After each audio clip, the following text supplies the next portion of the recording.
사랑하는 성도 여러분, 제가 오늘은 재정비라는 제목으로 수요 예배 설교를 하려고 합니다.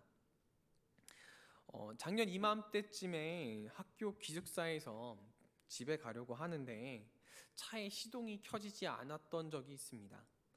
저는 차에 대해서 경험이 그렇게 많지 않은지라 꽤 많이 당황했습니다. 식은땀이 막 흐르기 시작하면서 이거 벌써 내가 차를 망가뜨렸나? 제가 차를 조금 험하게 몰기는 했어서 뭐 방지턱이나 이런 데 조금 많이 부딪혔던 적이 많았는데 혹시 그게 문제가 돼서 차가 시동이 걸리지 않게 되었나? 집에는 어떻게 가지? 돈은 얼마나 나올까? 이런 걱정이 엄청 생기기 시작했습니다. 그래서 바로 이제 보험회사에 전화를 걸었습니다. 다행히도 보험회사에서는 기사님을 빨리 보내주셨습니다. 그리고 차를 몇 번 이렇게 보시더니 기사님은 배터리가 나간 것 같다면서 배터리를 충전해 주셨습니다. 저는 차 배터리가 원래 이렇게 갑자기 나가기도 하냐고 여쭤보았습니다. 기사님은 날씨가 추워졌으니까 원래 겨울철에는 자주 시동을 좀 걸어 주셔야 되고 배터리가 좀 오래되었다면은 교체도 필요하다고 말씀하셨었습니다. 그리고 차 타이어를 몇 번 만져보더니 공기압도 좀 체크를 해야겠다라고 저에게 조언해 주셨었습니다. 제가 기숙사에 그 차를 둔 것은 겨우 일주일 남짓이었습니다. 물론 배터리가 조금 오래되었긴 했지만 일주일 전까지만 해도 굉장히 차를 잘 타고 다녔었습니다. 그런데 제가 차를 잘 타고 다녔던 그 기간과는 상관없이 겨울이 되자 배터리가 방전이 되고 차가 쉽게 참 망가질 수 있구나라는 생각이 들었습니다. 저는 이 차의 모습이 지금 우리의 모습과 굉장히 많이 닮아 있다라는 생각이 들었습니다.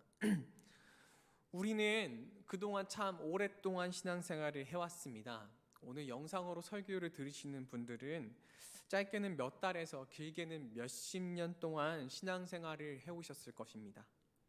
하지만 그동안 우리가 해왔던 신앙생활의 길이와는 상관없이 교회를 갈 수 없는 추운 겨울이 찾아오자 점점 방전되고 있는 듯한 느낌을 받습니다. 겨울이 오면 자동차는 재정비를 해줘야 됩니다. 추운 겨울을 잘 보낼 수 있도록 타이어를 체크하고 배터리를 체크하고 시동을 가끔씩 걸어주는 등 차에 대해 신경을 굉장히 많이 써줘야 합니다. 우리의 신앙도 마찬가지라고 생각합니다. 코로나로 인해서 우리는 유례없는 긴 겨울을 나고 있고 이 겨울이 얼마나 더 길어질지 아니면 얼마나 더 추워질지 우리는 알 수가 없습니다. 그래서 오늘은 이 겨울을 잘 보낼 수 있도록 이사야서 말씀을 통해서 우리의 신앙을 되돌아보면서 함께 재정비하는 시간을 갖고자 합니다. 하나님께서 우리에게 어떤 것을 바라시지 않으시고 어떤 것을 바라시며 또 어떤 것을 주시려고 하시는지 다시 한번 생각하며 신앙의 본질로 되돌아가 재정비하는 시간이 오늘 되었으면 좋겠습니다. 첫 번째로 하나님께서는 우리에게 바라시지 않는 것은 하나님을 알려고 하지 않는 것입니다. 먼저 이사야는 굉장히 근본적인 하나님과 이스라엘의 관계의 문제로부터 이사야서 말씀을 시작합니다. 이 관계는 본문보다 조금 앞선 2절 말씀에 잘 나타납니다. 2절 말씀을 잠시 보시면 이사야는 내가 자식을 양육하였거늘 그들이 나를 거역하였도다 라고 하시는 하나님 아버지와 자식인 이스라엘의 문제를 드러내놓습니다. 출애굽기 때부터 하나님은 이스라엘 백성들을 지금까지 아들, 장자라고 표현하셨지만 지금은 소와 나귀가 주인을 아는 것보다 이스라엘이 아버지이신 하나님을 알지 못하고 깨닫지 못한다라고 3절에서 얘기합니다.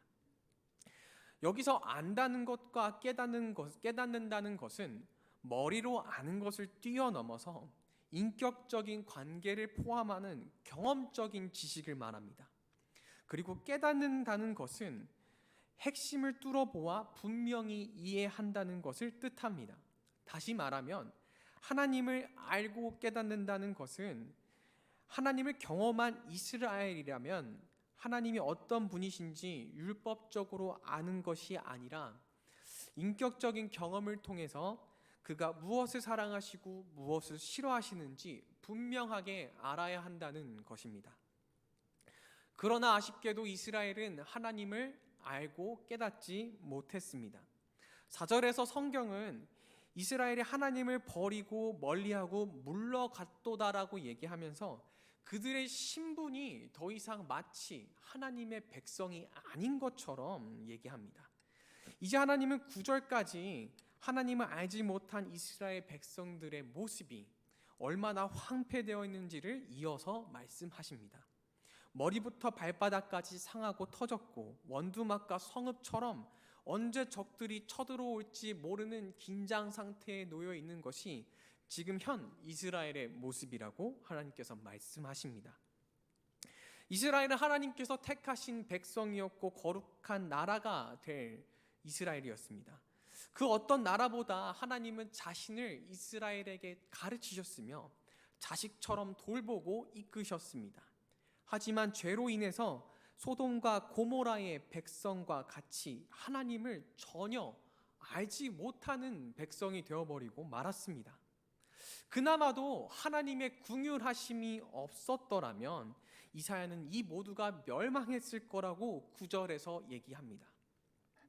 이제 이사야는 하나님을 알지 못한 이스라엘은 이스라엘을 하나님을 완전히 알지 못하는 사람, 마치 이방인의 신분으로서 이스라엘을 대하기 시작합니다. 본문 10절 말씀에 보면 이사야는 이스라엘을 소돔의 관원, 고모라의 백성으로 표현하면서 마치 정말로 선지자가 이방인들에게 외치듯이 말합니다. 바로 우리 하나님의 법에 귀를 기울일지어다. 여기서 말하는 우리라는 단어는 마치 이사야가 외치는 하나님은 그동안 이스라엘이 섬겨왔던 하나님과 이사야가 알고 있는 하나님과는 굉장히 다른 듯해 보입니다. 그런데 생각보다 이스라엘의 삶은 하나님의 율법과 계명들을 잘 지키고 있는 것처럼 보입니다. 이어지는 11절에서 하나님은 무수한 제물들과 순양의 번제, 살찐 짐승, 숫송아지나 어린 양이나 순념소의 피를 기뻐하지 않으신다라고 말씀하셨습니다. 그러나 이 표현 속에서 당시에 이 유다 사람들, 이스라엘 사람들이 얼마나 하나님께 제사를 드리는데 자기의 재산을 비싼 것까지 써가면서 열심히 하는지를 알 수 있습니다. 또 그들은 절기 또한 잘 지켰습니다. 13절에서 하나님은 월삭과 안식일과 대회로 모이는 것, 그리고 성회를 통해서 악을 행하는 것을 가증하게 여기셨습니다. 그러나 이것만을 봤을 때는 이스라엘은 모세가 가르쳐준 율법을 꽤 충실히 이행하고 있었다는 것을 우리는 알 수 있습니다. 심지어 기도도 많이 했습니다.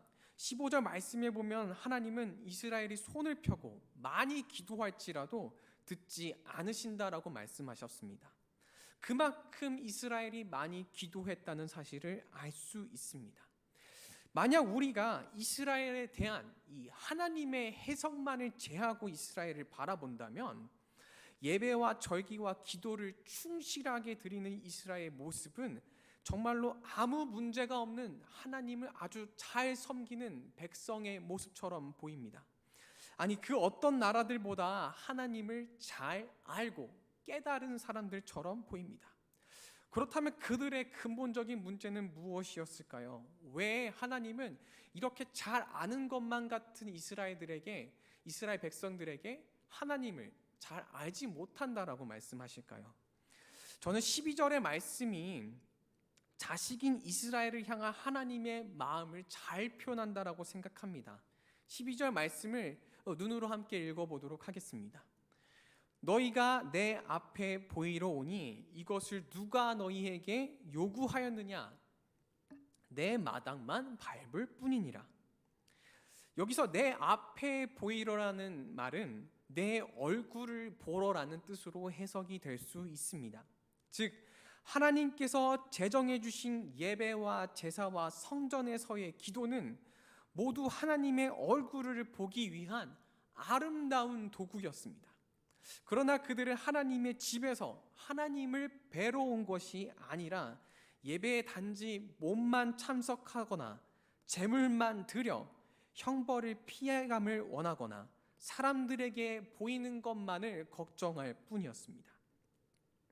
하나님은 이것을 절대 요구하시지 않으셨습니다.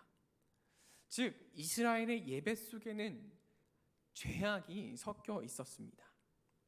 이러한 이스라엘의 몸만 참석하는 예배에 대하여 하나님은 가증스러우며 견디지 못하겠다라고 13절에서 말씀하십니다. 또 하나님은 그들이 죄를 사하는 희생 제사를 드릴 때마다 아직은 그 희생 제사가 유효하기 때문에 이 제사를 악용하는 이스라엘에 대해서 하나님은 마음이 정말 무겁고 곤비하며 그것이 짐이 되고 있다라고 말씀하십니다. 이처럼 하나님은 하나님 앞에 나가는 이스라엘의 모습을 보면서 굉장히 심각하게 가슴을 아파하셨습니다. 그러나 더 큰 문제는 이스라엘은 자신들이 하나님을 잘 알고 있고 하나님을 잘 섬기고 있다라고 생각했다는 것입니다. 그리고 이러한 이스라엘의 문제가 어쩌면 우리도 같은 문제를 가지고 있지 않을까라는 생각을 하게 되었습니다. 사랑하는 성도 여러분, 오늘 이 시간 바로 전까지 우리가 예배를 드리는 자세는 어떠했습니까? 우리가 하나님의 양아들로서 하나님을 아는 모습은 어떠하였습니까? 하나님을 아는 백성으로서 세상을 사랑하는 우리의 모습은 과연 어떠했습니까? 우리는 하나님을 안다라고 얘기합니다. 예수를 잘 알고 있다라고 얘기합니다. 그래서 당연히 주일 예배도 드립니다. 그런데 코로나로 인해서 긴 겨울이 찾아오자 많은 그리스도인들이 자신의 믿음이 연약해졌으며 예배에 대한 자신의 모습이 흐트러졌다라고 얘기합니다. 그동안의 길었던 신앙생활과는 상관없이 이렇게 고백합니다. 하지만 우리가 코로나가 없을 때에도 예배를 드리고 기도를 했던 것은 모두 진정으로 하나님을 알고 그분의 얼굴을 뵙기 위함이었습니다. 그래서 만약 우리가 함께 모이지 못한다라고 해서 예배를 현장에서 드리지 못한다라고 해서 올바른 예배자로서 하나님을 바르게 알아가지 않는다면 매 예배 때마다 하나님의 얼굴을 정말로 보기를 소망하지 않는다면 그것은 하나님께서 자식인 우리에게 양아들인 우리에게 가장 바라시지 않는 일이 아닌가라는 생각이 듭니다. 사랑하는 성도 여러분, 오늘 우리는 우리의 모습을 재정비했으면 좋겠습니다. 지난 날의 나의 모습이 과연 하나님을 올바르게 알아가고자 하는 모습이었는지 아니었는지를 되돌아보아 하나님이 슬퍼하시고 한탄하시는 예배자가 아니라 하나님을 사랑하며 진정으로 그의 얼굴을 뵙기를 소망하는 성도님들이 되시기를 주님의 이름으로 축복합니다. 두 번째로 하나님께서 우리에게 바라시는 것은 악을 제하고 정의를 구하는 것입니다. 앞서 말씀드렸다시피 하나님께 예배를 드리는 이스라엘의 모습은 상당히 많이 변해 있었습니다. 더 이상 하나님을 올바르게 알고 깨달아가는 것이 아니라 자신들의 입맛에 맞게 예배를 드리고 있었습니다. 그들은 손을 펴서 하나님께 보이며 자신들의 예배를 하나님께서 받으실 것이라고 생각했지만 하나님은 그들의 손바닥에서 그들의 피 같은 죄악을 보셨습니다. 그러나 정작 이스라엘은 자신들의 손에 묻어있는 죄악들을 보지 못하였습니다. 그러나 이제 하나님께서는 그들이 알지 못했던 하나님이 정말로 원하시는 것들에 대해서 말씀합니다. 16절에서 하나님은 이스라엘 백성들에게 스스로 씻고 깨끗하게 하라고 얘기합니다. 이스라엘이 자신을 깨끗하게 하기 위해서는 희생 제사를 지냈어야 했습니다. 하나님은 이스라엘이 드리는 희생 제사를 통해서 그들의 죄를 깨끗하게 하셨습니다. 그러나 앞서 얘기했듯이 하나님은 이 희생 제사를 받는 일이 매우 부담되고 곤비하며 싫어한다라고 얘기하셨습니다. 왜냐하면 이스라엘은 희생 제사를 제정하신 하나님의 뜻에 맞게 이 절기를 지킨 것이 아니라 자신들에게 만족스럽고 편한 방법으로 이 제사를 이용했기 때문입니다. 그러나 그럼에도 불구하고 하나님께서는 다시금 이스라엘에게 이 희생 제사를 통해서 정결할 것을 요구하십니다. 다시금 참된 회개 속으로 이스라엘을 인도하십니다. 그러나 이 참된 회개는 지난번까지 이스라엘이 드렸던 자신의 입맛대로 드렸던 제사와는 다를 것입니다. 하나님은 이스라엘이 지금까지 드렸던 피 묻은 제사가 아니라 이제 세 가지의 변화점을 가지고 올 것을 말씀하십니다. 첫 번째로 하나님은 희생 제사를 드리는 이스라엘이 제사를 드리며 동시에 해왔던 악한 행실을 버리며 행악을 그칠 것을 명령하십니다.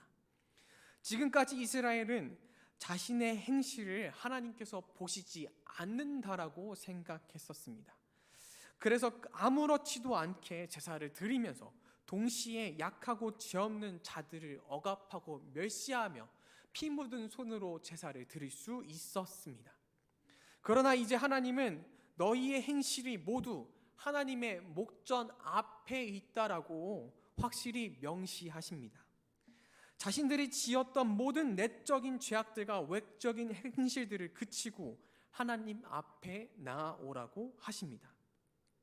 왜냐하면 이렇게 죄악을 끊음으로써 자신을 씻는 것이 죄로 인해 멀어진 아버지와 자식의 관계를 회복시키는 유일한 길이기 때문입니다. 그만큼 이 죄가 얼마나 무서운지를 우리는 이 말씀 속에서 생각해 볼 수 있습니다. 한 케이블 방송사에서 강원랜드에 중독된 사람들을 취재했던 방송을 제가 본 적이 있습니다. 거기 출연했던 한 남성은 전직 경찰이었고 전직 가수였다라고 얘기합니다. 그런데 어느 날 한번 호기심에 가본 이 강원랜드에서 1,000만 원을 따고 나자 그 희열을 잊지 못했다라고 고백합니다. 그리고 그 이후로 그는 계속 도박으로 탕진을 하다가 경찰에 걸려서 제복을 벗게 되었고 받은 퇴직금 2억을 모두 강원랜드에서 탕진했습니다. 도박이 얼마나 무서운 것인가, 그 중독이 얼마나 무서운 것인가, 그 남자의 삶을 보면서 시청자를 하여금 깨닫게 해주는 것 같았는데 괴상한 일이 일어납니다. 며칠 후에 그 남자를 제작진이 다시 찾아가자 그 남자가 아주 이쁜 옷을 입으면서 기쁜 표정으로 앉아 있는 것을 제작진이 발견했습니다.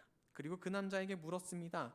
무슨 좋은 일이 있으시냐고 물으니 딸이 준 용돈 30만 원으로 오랜만에 카지노에 다시 들어가게 될 수 있었다라고 신이 나 있었습니다. 그는 결국 도박을 다시 시작했지만 돈을 모두 잃는 것으로 방송은 끝이 납니다. 저는 이 방송에서 죄가 마치 이렇게 중독성 있는 도박 같다라는 생각이 들었습니다. 이 죄에는 정말로 끊을 수 없는 무엇인가가 있습니다.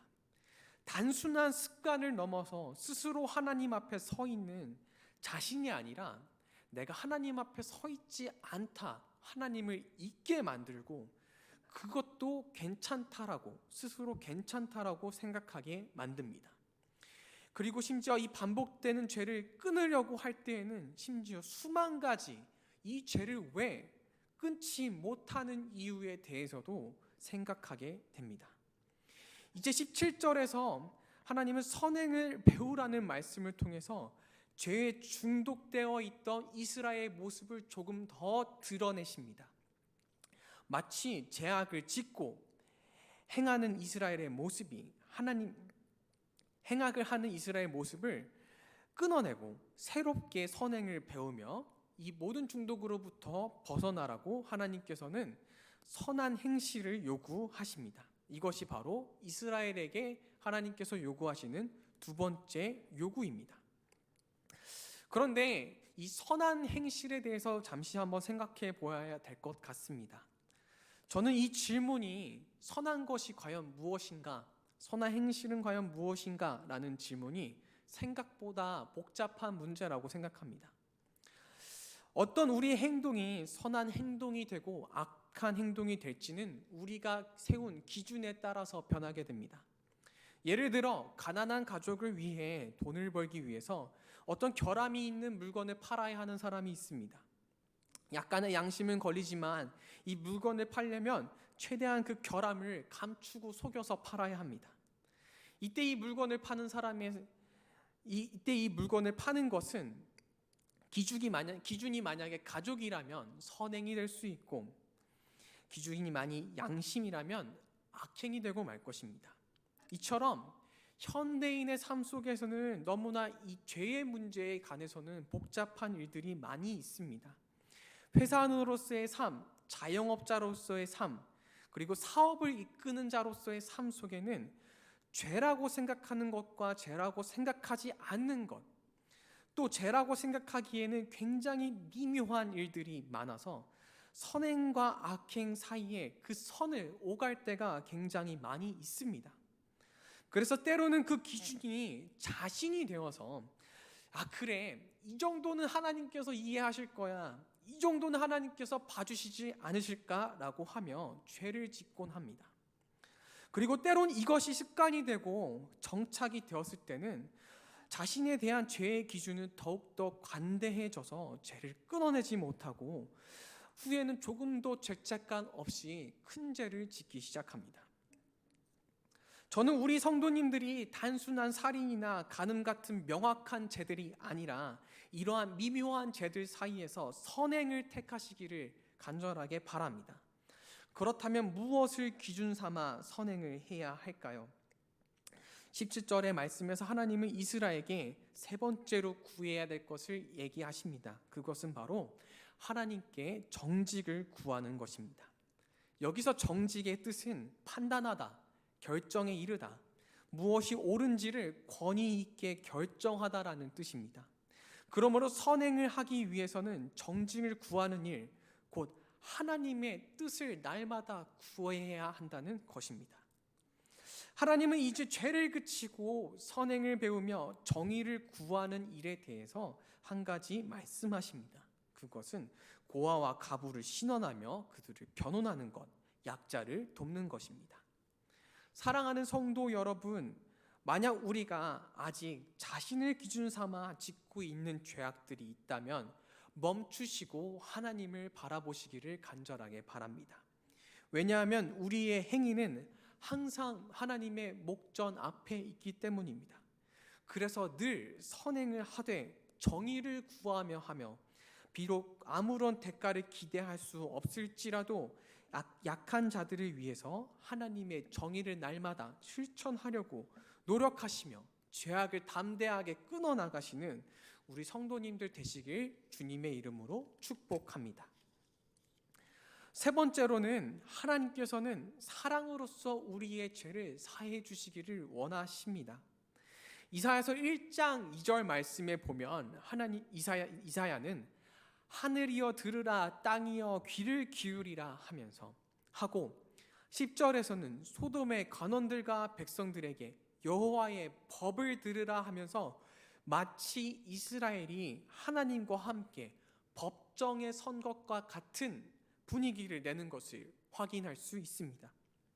그리고 오늘 본문 18절 말씀에서도 하나님은 이스라엘에게 나와서 변론하게 하나님 앞으로 오라고 하시면서 여전히 법정에 서 계신 듯한 모습으로 서 계신 것을 볼 수 있습니다. 하나님은 이스라엘에게 회개하라고 나아오라고 말씀하시지 않으셨습니다.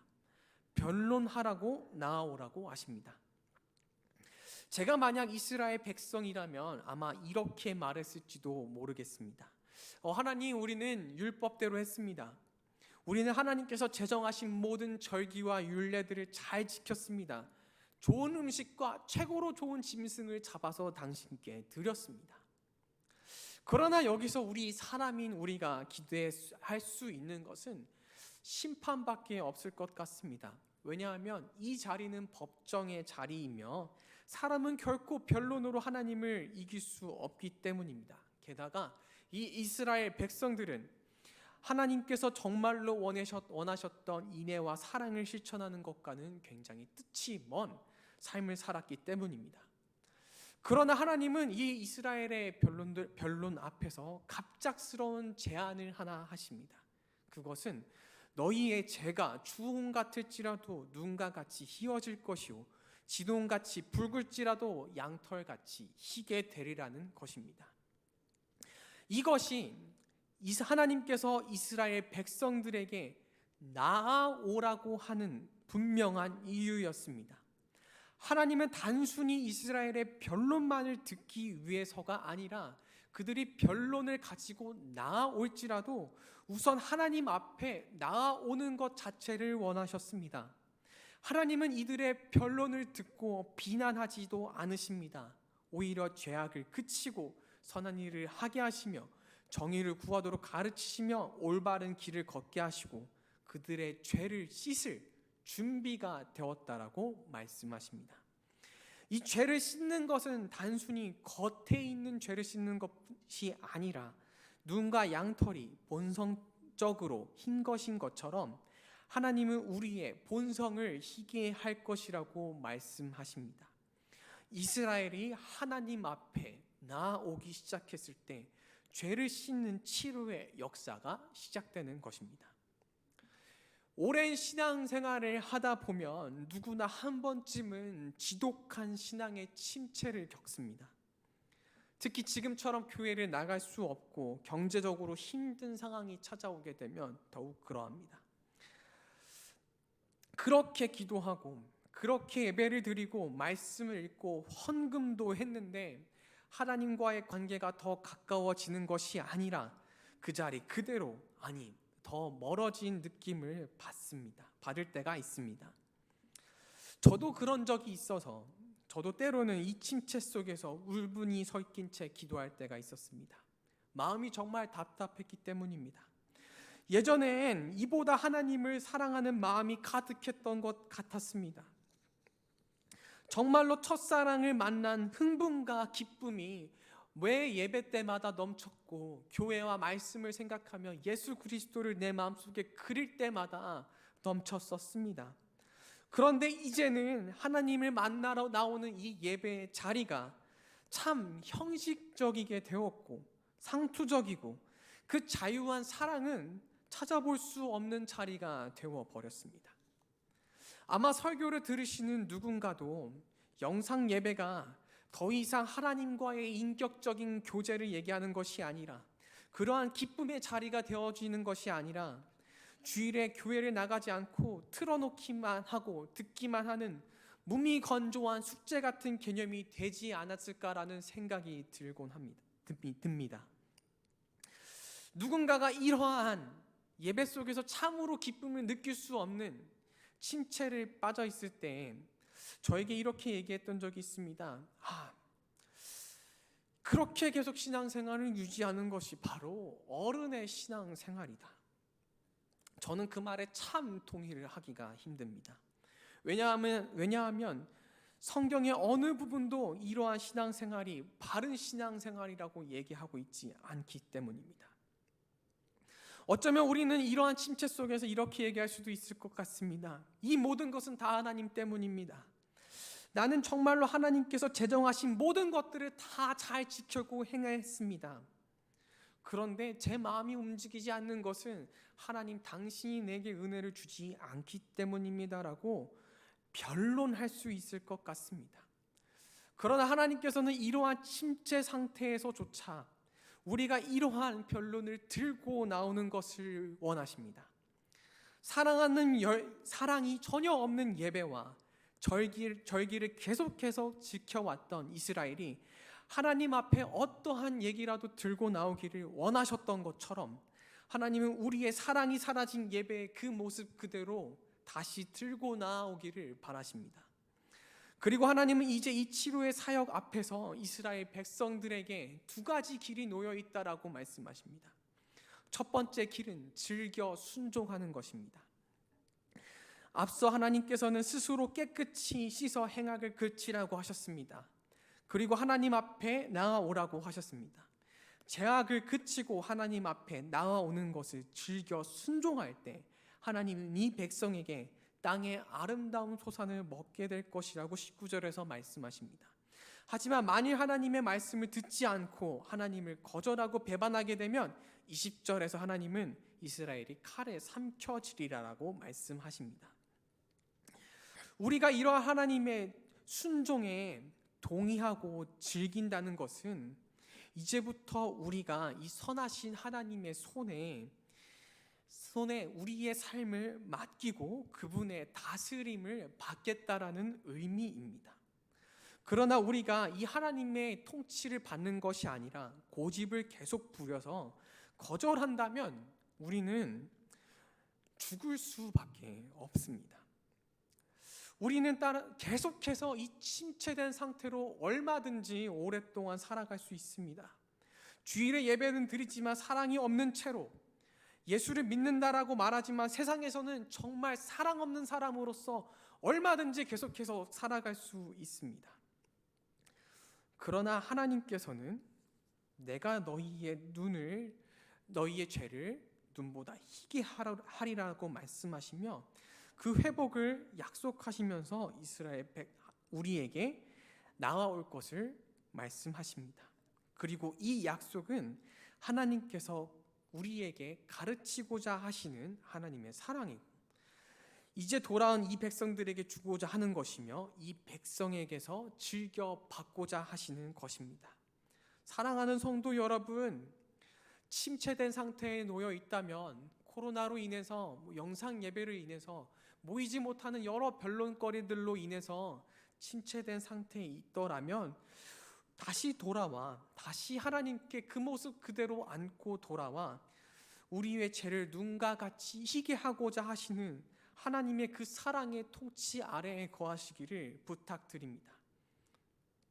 하나님은 이제 이렇게 회복된 백성이 주 안에서 즐겨 행하기를 바라십니다.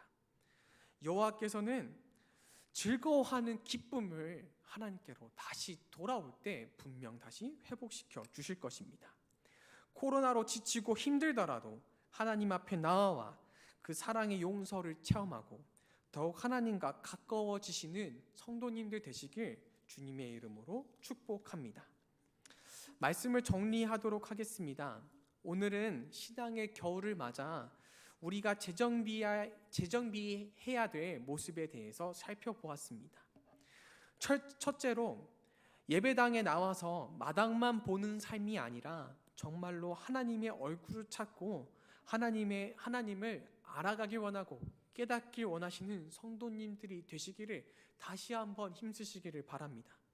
두 번째로 지속되었던 죄악을 끊고 선행을 구하며 하나님께 정의를 구하는 성도님들이 되셔서 세상의 어떠한 그 미묘한 일들 속에서도 하나님의 뜻을 따르고 살아가는 성도님들이 되시기를 바랍니다. 마지막으로 우리가 변론하는 마음으로라도 하나님 앞에 나아왔을지라도 우리의 죄를 사해 주시겠다라고 말씀하시는 그 하나님 앞에서 기쁨으로 순종하여 평화를 누리시는 우리 성도님들 되시길 주님의 이름으로 축복합니다.